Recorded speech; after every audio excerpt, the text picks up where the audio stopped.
Bonsoir à toutes et à tous. Je suis ravie de vous retrouver ce soir pour cette nouvelle édition de la Tranche Info.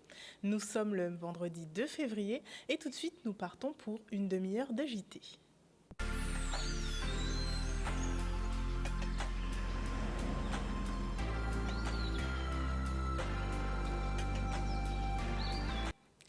Aujourd'hui se tenait l'audience solennelle de rentrée du tribunal judiciaire de Pointe-à-Pitre.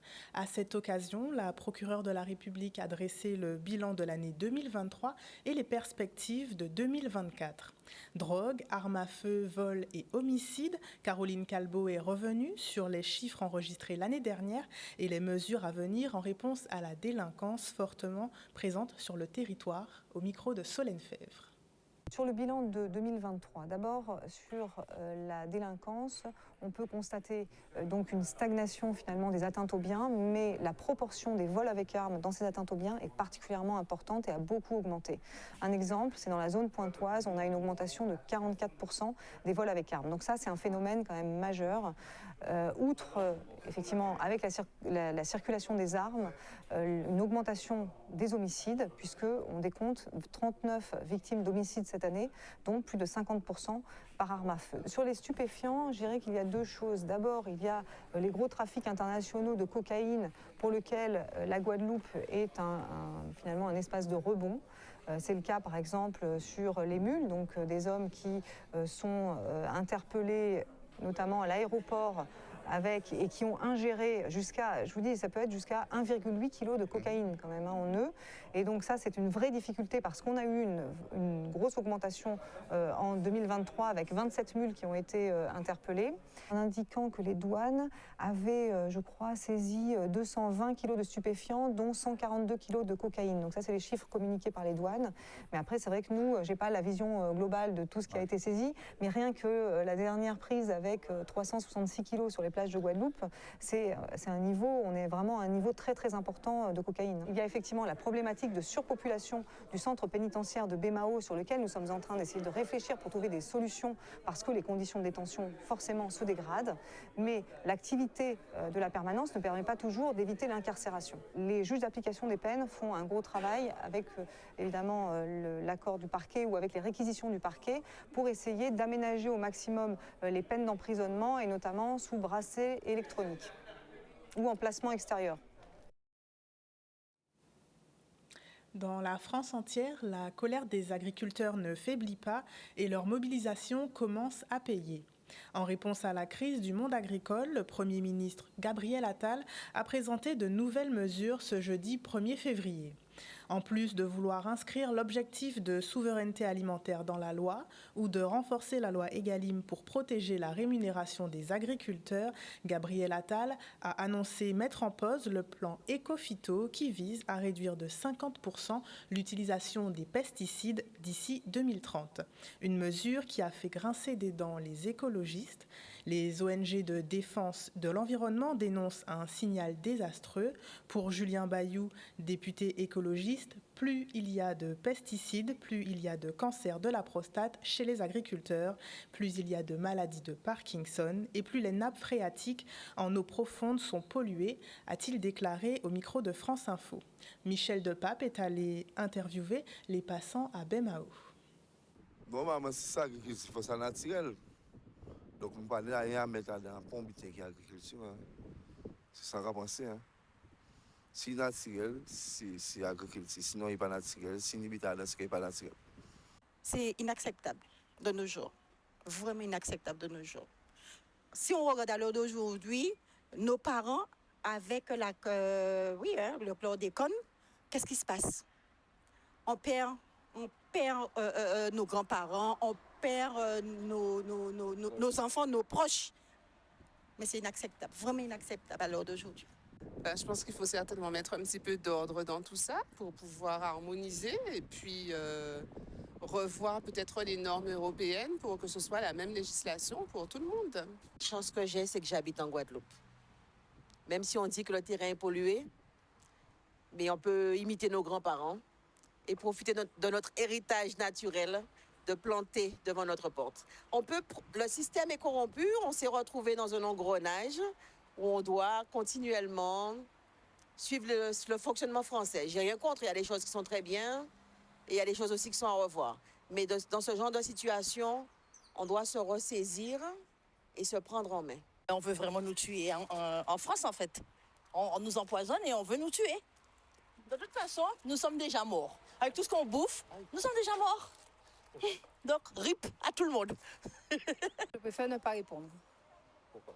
Non, parce que je vais dire trop de choses qui... Non, je préfère ne pas répondre. Je ne veux pas répondre. La logique commerciale, c'est pour éteindre le conflit là. Et essayer de mettre au même niveau parce que nous dans l'Europe, hein. Donc là, c'est pas la France qui a décidé, c'est l'Europe qui a décidé. Donc là, c'est le libre-échange, apparemment. Donc non, mais là, c'est des butins qui a dépassé nous. De toute façon, moi, à part qu'en résigné, mais c'est que c'est vivre, garder là, juste là, la vie, ça la vie qu'à bas. Juste attends, parce que pour moi, pas ni espoir en fait. Parce que chaque fois, nous attendons des butins de plus en plus graves et que ça a choqué, mais on est obligé d'accepter parce qu'on ne peut pas faire rien à petit niveau, on ne peut pas faire rien. C'est ça qui quand j'en décevoir moins, mais c'est quand même un butin de grave quand même. Ce vendredi 2 février est la journée mondiale des zones humides. Ce jour a été décrété pour commémorer la signature de la Convention sur les zones humides qui encadre la conservation et l'utilisation rationnelle des zones humides et de leurs ressources. En Guadeloupe, où les zones humides, y compris les mangroves et forêts marécageuses, sont nombreuses, c'est l'opportunité de sensibiliser petits et grands à l'importance de les préserver. Le Parc national de Guadeloupe, en partenariat avec l'Office de l'eau, le Conseil départemental et la commune de Port-Louis, a organisé un village d'information sur le site de la retenue d'eau de Gachette. Les enfants sont partis à la découverte de la faune, de l'avifaune et de la flore et ont appris à reconnaître les espèces exotiques envahissantes. Un reportage de Maxime Morel. Le parc national qui est engagé autour de l'éducation à l'environnement, particulièrement pour les scolaires et les cycles 3. Nous avons voulu valoriser donc, cette retenue d'eau de Gachette, qui est le plan d'eau artificiel le plus grand de notre territoire. Du coup, on a mis l'accent sur les espèces exotiques envahissantes, puisqu'il y avait une problématique sur la retenue d'eau il y a quelque temps. Une opération a été conduite pour les éliminer. Donc leur faire comprendre qu'est-ce qu'une espèce exotique envahissante et en quoi ça nuit au développement et à l'écosystème. Je leur explique un petit peu donc, les espèces locales qu'on retrouve ici récurremment dans nos cours d'eau et en essayant de leur montrer, alors ça c'est une espèce exotique envahissante et celle-là ça ne l'est pas. J'essaye de leur introduire les notions d'espèces indigènes et d'espèces endémiques en même temps pour leur montrer un peu les espèces patrimoniales qu'on a ici en Guadeloupe et qui est nécessaire de protéger. Nous avons un atelier sur ce qui vit dans les eaux douces, particulièrement dans les mares, avec le pôle relais des zones humides tropicales. On a pêché dans la retenue d'eau de Gachette et ensuite on a déposé tout ce qu'on a pêché dans un bac. Et à l'aide du livret sur les petites bêtes des mares de Guadeloupe, on a essayé de déterminer les espèces qu'on avait pêchées avec les enfants. Il y a des zones humides et dans ces zones humides, il y a des espèces tropicales envahissantes. Comme le rat noir, la mangouste, les bambous. Oui aussi. Enfin, il y en a plein qui viennent d'autres pays. Et, soit accidentellement ou soit volontairement emmenés par l'homme. Et puis le dernier volet, le volet ornithologique, puisqu'ici nous avons une richesse au niveau de l'avifaune, notamment sur des espèces migratrices. À l'heure actuelle, la sensibilisation aux zones humides est particulièrement importante puisque ce sont des zones qui sont en danger, notamment à cause des activités humaines, de l'agriculture, etc. Donc c'est une bonne chose de les sensibiliser à cela afin qu'ils contribuent à leur préservation dans l'avenir. Pour les élèves du collège Alexandre Isaac aux Abîmes, l'orientation scolaire n'est pas à prendre à la légère. Aujourd'hui a eu lieu un forum des métiers et des formations organisé par la direction de l'établissement. Sans quitter leur collège, ils ont pu rencontrer des professionnels du secteur médical, de la sécurité et de bien d'autres domaines. L'occasion de découvrir les différents métiers exercés sur l'archipel et au-delà et d'anticiper les choix d'orientation et de formation à venir. Un reportage signé Michel Depape. et nous sommes heureux d'accueillir plus d'une centaine de professionnels qui sont venus pour rencontrer nos élèves dans le cadre de la découverte des métiers et des formations. Donc nous avons des lycées, nous avons des professionnels de tous les secteurs qui sont venus pour essayer d'être des passeurs de passion, comme je dis, auprès de nos élèves pour leur permettre d'élargir leurs vœux en fin de troisième et de faire des choix éclairés pour leur orientation professionnelle. Ça nous permet d'expérimenter plusieurs métiers, de découvrir de nouvelles choses, de découvrir d'autres postes, même si ce n'est pas celui qu'on désirait faire auparavant, mais au pire, nous diriger vers de nouveaux métiers, ça nous permet de découvrir. En tant que représentant de parents d'élèves de la FCPE, le collège a organisé un forum de métiers et de formation pour emmener les élèves à choisir leur métier dans leur futur. Donc, chose faite, le collège nous a intégrés dans ce copil pour leur porter notre contribution à l'organisation de ce forum. N'hésitez pas à vous valoriser, c'est très important. D'accord, là on parle de valorisation des métiers d'avenir, mais vous devez, et des métiers en tension, mais vous devez apprendre à vous valoriser, vous. Ok? Valorisez-vous, n'hésitez surtout pas et mettez en place aussi les stratégies que je vous ai dites là. Je trouve que c'est une bonne initiative parce que ça permet aux élèves de 4e et de 3e de plus se rassurer vers ce qu'ils veulent faire et leur projet professionnel. Les fédérations de parents sont partenaires avec le collège et souvent nous faisons en co-construction.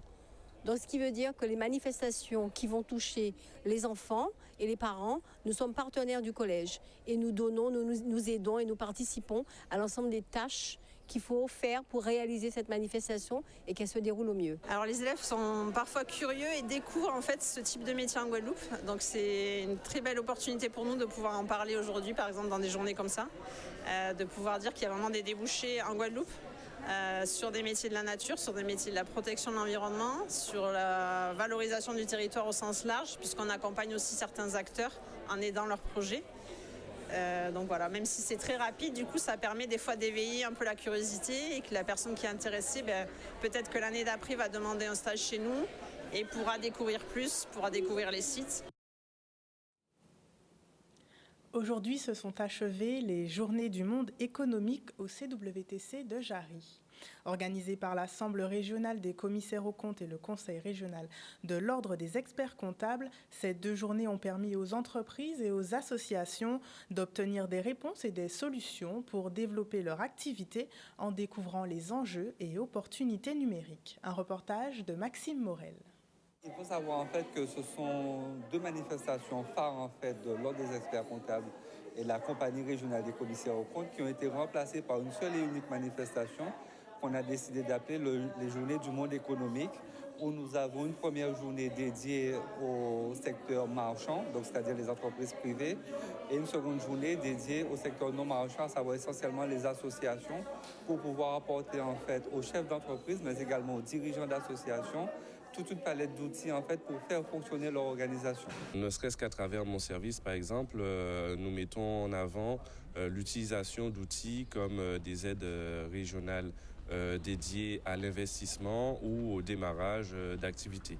Nous favorisons le développement et la modernisation à travers des dispositifs attractifs et qui permettent aux chefs d'entreprise justement d'organiser leurs dépenses, d'anticiper certaines et pourquoi pas prévoir de plus gros projets à travers les financements, les subventions que nous pourrions leur accorder. Dans l'accompagnement, nous avons une mission, c'est effectivement de faire connaître et de découvrir les nouvelles techniques qui vont leur permettre de développer leur entreprise ou leur activité.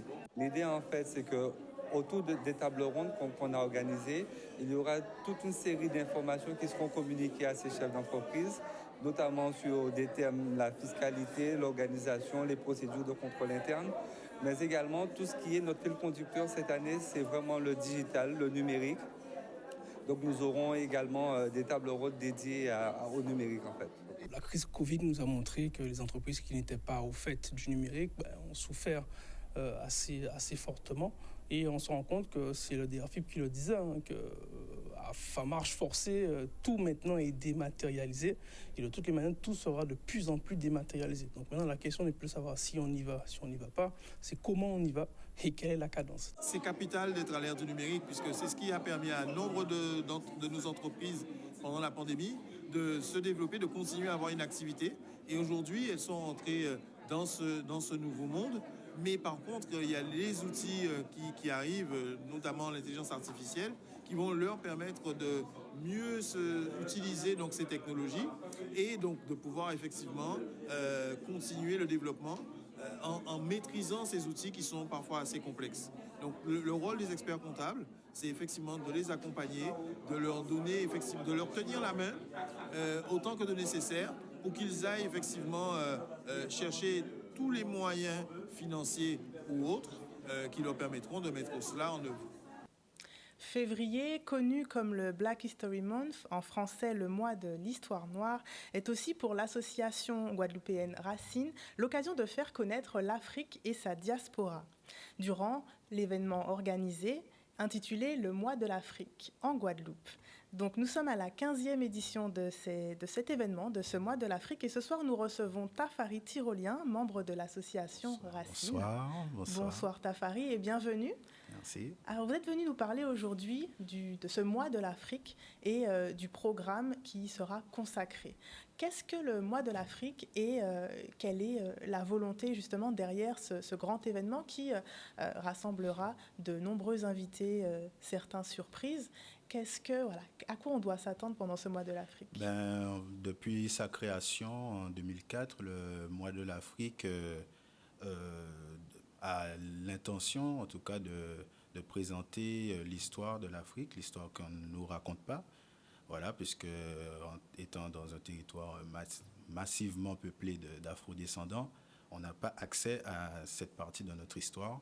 Donc le mois de l'Afrique est un mois au cours duquel justement les Guadeloupéens peuvent avoir accès à ce grand moment de l'histoire, puisque l'Afrique c'est des milliers d'années d'histoire. Ce n'est pas à partir de la cale du bateau que l'histoire de l'Afrique commence, contrairement à ce que l'éducation nationale peut nous proposer. Donc c'est vraiment un moment où on peut apprendre beaucoup de choses sur le continent, l'histoire de nos ancêtres, mais également l'histoire des afro-descendants. Très bien. Alors à partir de demain, justement, débute ce mois de l'Afrique avec une cérémonie d'ouverture. Et tout au long du mois, on va pouvoir donc, vous allez recevoir donc des invités, des historiens, des experts qui vont pouvoir justement, à travers différents thèmes, aborder l'histoire de l'Afrique pour aussi la faire connaître au plus grand nombre. Exactement. Donc, cette année, le mois de l'Afrique, pour sa 15e édition, comme tu l'as dit, c'est axé sur le thème du panafricanisme. Donc, au cours des différents jours, il y aura beaucoup d'intervenants autour de ce thème, mais pas que, parce que le mois de l'Afrique est un événement multiple au cours duquel il y aura plusieurs événements différents. Il y aura par exemple une soirée jeu le dimanche 18 février au local de l'association Racine à Pointe-à-Pitre à partir de 15h. Une soirée jeu. Le mois de l'Afrique se termine sur un défilé de mode à cérémonie de clôture le vendredi 1er mars.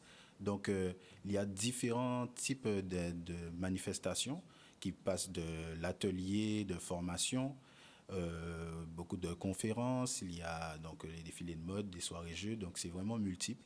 Et dès samedi, demain, on a la cérémonie d'ouverture. Donc, c'est vraiment le moment où nous allons présenter tout ce mois de l'Afrique et commencer donc le mois de l'Afrique sur les meilleurs auspices. Très bien. Donc l'association Racine, c'est aussi un magazine, ce sont aussi des ouvrages et des jeux. Donc on va te laisser présenter ces ouvrages, dont le 25e numéro. Donc là, j'ai exactement le 25e numéro du magazine Racine, qui est un magazine qui sort tous les 3 mois, et donc un magazine trimestriel. Et du coup, à l'image du mois de l'Afrique d'ailleurs, chaque magazine a un thème. Donc là, ici, nous avons les grands hommes. Donc là, vous allez pouvoir connaître ou reconnaître l'histoire de grandes personnalités de l'histoire du continent et de sa diaspora, et également quelques grands moments. Et du coup, sur différents thèmes, il y a 49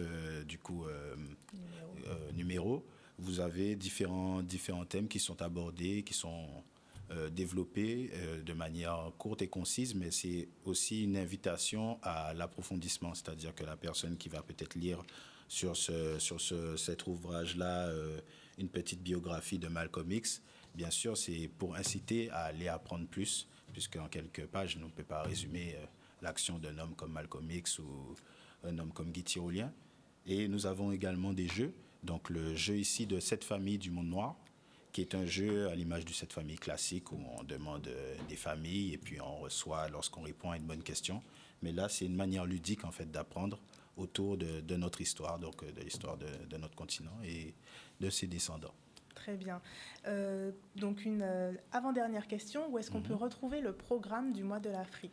Alors le programme du mois de l'Afrique est disponible effectivement sur Instagram, les réseaux sociaux. Donc vous pouvez chercher l'association Racine sur Instagram, mais toutes les personnes qui sont un peu plus à l'ancienne, on va dire, peuvent contacter le numéro 06 90 94 47 78 qui s'affiche à l'écran. Donc n'hésitez pas à contacter sur WhatsApp pour pouvoir avoir accès à ce programme du mois de l'Afrique qui est très très dense, multiple. Donc il y a au cours du mois de février, nous avons 16 dates, plus de 20 événements sur 16 dates. Donc c'est un programme, comme je l'ai dit, qui est assez complet. Donc n'hésitez pas, 06 90 94 47 78, vous nous contactez et nous vous faisons parvenir ce programme si vous n'êtes pas trop des réseaux sociaux. Sinon, vous pouvez aller sur l'Instagram de l'association Racine où il est disponible. Très bien. Et enfin, juste pour terminer, où est-ce qu'on peut retrouver l'association Racine et se procurer les différents magazines et jeux? Alors, l'association Racine, elle a un local qui se trouve à la rue François Arago à Pointe-à-Pitre. Donc, c'est principalement à cet endroit que vous allez retrouver justement les magazines, les jeux. Et sinon, également, vous pouvez passer par les réseaux sociaux directement pour pouvoir avoir accès ensuite aux ouvrages et aux jeux. Vous pouvez également toujours appeler le numéro voilà, qui est affiché à l'écran et voilà, demander simplement et puis nous indiquerons où est-ce qu'il faut se diriger pour pouvoir avoir accès aux différentes propositions de l'association. Très bien. Eh bien, je vous remercie, Merci Tafari, à pour toi. toutes ces informations. Bonne soirée. Bonne soirée à vous. Après Coco Lafleur, Sucre amer ou encore Yafa le pardon, le réalisateur guadeloupéen Christian Lara nous honore d'un chef-d'œuvre cinématographique. Décédé en septembre 2023, quelques jours après la fin du montage de son film L'homme au bâton, une légende créole, il était considéré comme le père du cinéma antillais. Son ultime œuvre a été projetée ce jeudi 1er février lors d'une avant-première au multiplex Cinestar aux Abîmes. Il est d'ores et déjà à l'affiche et retrace l'un des mythes les plus emblématiques de la Guadeloupe. Un reportage d'Olivier Moradel. Christian, un jour, m'a dit « Qu'est-ce que tu veux produire comme film ?» Moi, je lui ai dit que j'étais fasciné par tout ce qui était dans le mystico-religieux, dans les contes et légendes afro-caribéennes. Je veux produire du mystico-religieux, mais qui parle effectivement de nos contes et légendes et qui parle de la Guadeloupe avec toutes nos croyances et tout ça. Donc, en fait, c'était lors d'une soirée et on a discuté et puis on s'est entendu sur L'homme au bâton. L'homme au bâton est donc une coproduction avec Skyprod. En tout cas, dans ma mission d'académicienne des arts cinématographiques africains et de la diaspora et dans mon rôle de conseillère régionale, j'ai eu l'honneur ce soir d'annoncer qu'il sera projeté à la 9e édition des Sotiki Awards au Burkina Faso. J'ai apprécié son film.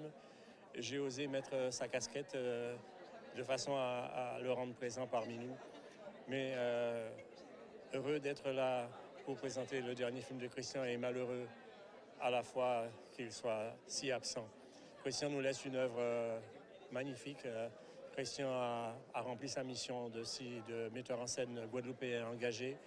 Il a montré nos images, nos histoires, nos traces mémoires. Il a montré les blessures de nos sociétés, nos espoirs, nos désespoirs à la fois. Et là, il termine avec L'homme au bâton, une légende créole qu'il faut absolument voir. Il était très important pour moi de souligner ce soir que ce n'est pas simplement venir regarder un film, parce que ce film représente cette passerelle que nous avons voulu, voulu de nos voeux avec l'Afrique, principalement les Sotigi, l'Académie des Sotigi. Et il était très important de signifier que c'est le début de ce pont et que maintenant il va falloir consolider cette passerelle. Nous sommes arrivés au terme de ce journal. Le JT revient lundi avec Harold Luce à 18h30. Je vous souhaite une excellente soirée et un bon week-end sur Canal 10.